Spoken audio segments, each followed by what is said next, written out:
Car ainsi parle l'Éternel, voici je dirigerai vers elle la paix comme un fleuve et la gloire des nations comme un torrent débordé. Et vous serez allaités, vous serez portés sur les bras et caressés sur les genoux. Comme un homme que sa mère console, ainsi je vous consolerai, vous serez consolés dans Jérusalem. Vous le verrez, votre cœur sera dans la joie et vos os reprendront de la vigueur comme l'herbe. L'Éternel manifestera sa puissance envers ses serviteurs, mais il fera sentir sa colère à ses ennemis. Ésaïe 66, 12 à 14. Notre paix et notre joie seront rendues parfaites. Toutes nos souffrances seront oubliées et nous serons abondamment récompensés de nos souffrances et de nos épreuves passées.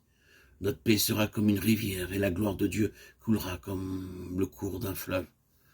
Assurément donc, même sur cette terre, nous pouvons monter sur des lieux élevés, car nous sommes formés pour être sa possession éternelle. Et tous ces glorieux desseins s'accompliront pleinement, tandis que nous l'acceptons et que nous lui obéissons. Celui qui vaincra héritera ces choses. Je serai son Dieu et il sera mon fils. Apocalypse 21, 7.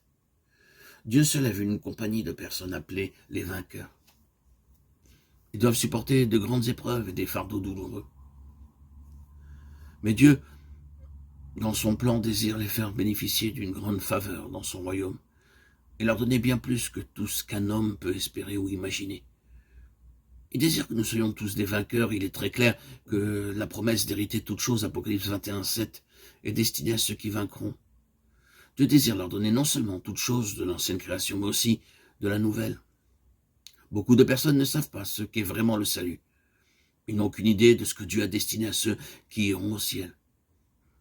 Quel héritage grand, éternel, spirituel et glorieux est réservé dans le ciel pour ceux qui vaincront. Sans tenir compte de cela, même sur cette terre, ils seront les instruments que Dieu utilisera pour vaincre le diable et le couvrir de honte. C'est un grand privilège et un honneur d'être de tels instruments dans la main du Seigneur. Dieu a prévu que nous soyons ses partenaires et ses collaborateurs pour accomplir ses desseins éternels. Certains se sont demandé pourquoi Dieu n'a pas uni Satan le jour de... ne l'a-t-il pas puni le jour de sa rébellion? S'il avait fait cela, il n'y aurait pas eu de péché dans le monde. La réponse, c'est que l'amour de Dieu envers l'homme est si grand qu'il a prévu de toute éternité de faire de lui son partenaire et son collaborateur. Et nous sommes préparés en vue de son royaume. Lors du règne millénaire de Christ, lorsque les ronces, les épines et le poison ne seront plus, il n'y aura plus de maladie ni de douleur, il n'y aura plus aucun signe de malédiction. Avant qu'ils m'invoquent, je répondrai. Avant qu'ils aient cessé de parler, j'exaucerai. Le loup et l'agneau paîtront ensemble. Le lion, comme le bœuf, mangera de la paille. Le serpent aura la poussière comme nourriture. Il ne se fera ni tort, ni dommage sur toute ma montagne sainte, dit l'Éternel. Ésaïe 64, 65, 24 et 25.